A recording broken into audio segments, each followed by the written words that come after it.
ہندوستان کے اندر خاص طور سے ان اداروں کو اور بھی سیکھنے کی اس لیے بھی ضرورت ہے. پورے ملک ہندوستان کے اندر آپ یہ دیکھ رہے ہیں کہ پہلے مذہبی معاملے میں، دھارمک معاملے میں اگر کوئی ہندو ہے تو پنڈت اس معاملے کو سلجھاتا تھا، اگر کوئی مسلمان ہے تو مولانا اس معاملے کو سلجھاتے تھے، اگر کوئی پارسی ہے تو پارسی کا عالم اس کو سلجھاتا تھا، اگر کوئی کرسچن ہے تو پادری اس کو دیکھتا تھا، اگر کوئی سکھ ہے تو اس کا کوئی دھرم گرو دیکھتا تھا. لیکن یہ پہلی مرتبہ بھارت میں ایسا ہو رہا ہے کہ آپ کی مذہب کو آڑ بنا کر کے، مذہب کو ہتھیار بنا کر کے یہ ملک کو برباد کرنے والے لوگ سیاست کر رہے ہیں. آپ کی لاشوں پہ کھڑے ہو کر کے ایک ایسے ہندوستان کا تصور آپ کے سامنے پیش کیا جا رہا ہے جو ہندوستان اگر فیوچر میں ہمارے سامنے ہوگا تو یقین جانیے کہ امبیڈکر کی روح چیخ پڑے گی، بھارت کا سنویدھان ملیا میٹ ہو جائے گا. اور ایسے موقع پر میری یہ ذمہ داری ہے کہ میں نے راستے میں آتے ہوئے مجھے لگا کہ مجھے یہ 4 مصرع پیش کرنا چاہیے. آپ کو لگے کہ آپ کے جذبوں کو اگر آواز دی گئی ہے تو آپ میرے حق میں دعا ضرور کیجئے گا، اس لیے کہ ان جلسوں اور کانفرنسوں میں آپ کے درد کو شب دینے والے مجھ جیسے لوگ دراصل اپنے سر پہ کفن باندھ کر کے چلتے ہیں. اس لیے کہ آپ بہت مرتبہ سوچتے ہیں ایسا ہو رہا ہے، ایسا بولا جانا چاہیے، ایسا ہو رہا ہے، ایسا کیا جانا چاہیے. ہم لوگ جب بول کر کے نکلتے ہیں آس پاس کے ماحول سے الرٹ رہتے ہیں، اندازہ لگتا ہے پتہ نہیں کون سا کمبخت دشمنی نکال کر کے ہمارے پیچھے پڑ جائے. لیکن مجھے ایسا لگتا ہے کہ اللہ تبارک و تعالیٰ جسے چاہے اسے بچا لے، اللہ تبارک و تعالیٰ جسے نہ چاہے اسے دنیا کی کوئی طاقت نہیں بچا سکتی. مجھے 4 مصرع یاد آتا ہے ایسے موقع پر جب میرے پیر کپ کپاتے ہیں، جرجیس انصاری جیسے لوگوں کا کلیجہ جب دہلتا ہے تو مجھے وہ 4 مصرع یاد آتا ہے کہ لبوں پر ہم سجا کر آیت قرآن نکلے ہیں وطن، لبوں پر ہم سجا کر آیت قرآن نکلے ہیں وطن، پر مرنے مٹنے کا لیے ارمان نکلے ہیں. زمانہ گر تلا ہے جان لینے پر تو کیا ڈرنا، ہتھیلی پر سجا کر ہم بھی اپنی جان نکلے ہیں. 4 مصرع پیش کرتا ہوں اور آپ کی دعائیں چاہتا ہوں. میں کس کے لیے کہہ رہا ہوں؟ میں اکثر و بیشتر ایک جملہ کہتا ہوں، نام اس لیے نہیں لوں گا کہ اس زبان نے کلام مقدس کو پورا حفظ کیا ہے، اس زبان نے حدیث کی کتابیں پڑھی ہے، اس زبان نے، اسی زبان سے رسول اللہ کی سیرت میں نے دہرائی ہے، اسی زبان سے میں نے اخلاق کی تعلیم دی ہے، اسی زبان سے میں نے اچھے لوگوں کا نام لیا ہے، اسی زبان سے اللہ تبارک و تعالیٰ کے صفاتی کلمات بولتا ہوں. اس لیے میرا دل نہیں چاہتا کہ ان 2 لوگوں کا نام لے کر کے اپنی زبان کو گندی کروں، لیکن ایک شبد میں اشاروں میں سمجھتے جائیے گا. 2 سال سے یہی شبد کرتا ہوں، پھر سے ریپیٹ کرتا ہوں. آپ کی سرزمین میں آیا ہوں کہ اس ملک کو صرف 2 لوگوں نے خراب کر کے رکھا ہوا ہے. ایک کا نام ہے ٹکلا، دوسرے کا نام ہے بے عقلا. نام نہیں لوں گا، آپ لوگ سمجھدار لوگ ہیں. یہ ٹکلا اور بے عقلا کا کمبینیشن جو ہے یہ ہندوستان کو خراب کر کے رکھا ہے. لیکن میں یہ کہہ سکتا ہوں جب بھارت کے سنویدھان سے محبت کرنے والے لوگ، جب ملک کو بچانے والے لوگ، اس ملک کی سرزمین کو اپنے لہو سے سینچنے والے لوگ جب تک ساتھ رہیں گے،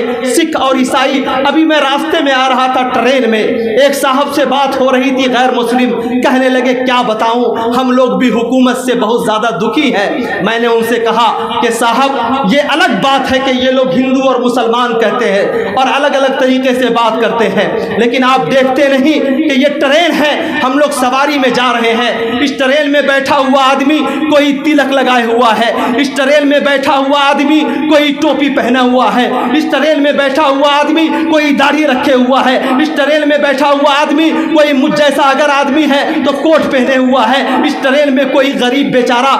میلا سا انگوچھا لگائے ہوا ہے. یہاں پر تو ایسا لگتا ہے علامہ اقبال کی زبان میں کہ ایک ہی صف میں کھڑے ہو گئے محمود و ایاز، نہ کوئی بندہ رہا نہ کوئی بندہ نواز. میں نے کہا یہاں پہ سیٹ پر بیٹھنے والا آدمی دیکھنے والے آدمی کی لیاقت نہیں دیکھتا، اس کی پرسنالٹی نہیں دیکھتا. سیٹ خالی ہے بیٹھ جاتا ہے، چاہے وہ منسٹر کا بیٹا کیوں نہیں ہو، چاہے حکومت وقت کا کوئی بہت زیادہ سورس اور پیروی والا آدمی کیوں نہیں ہو، بیٹھ جاتا ہے. ہم لوگ ساتھ ساتھ مل کر کے چل رہے ہیں. کتنا خوبصورت لگ رہا ہے. بغل میں جمیل اختر شفیق بھی جا رہا ہے، بغل میں رام دیو بھی جا رہا ہے، یہاں منور سنگھ بھی جا رہے ہیں اور یہ ہندوستان خوبصورت لگتا ہے.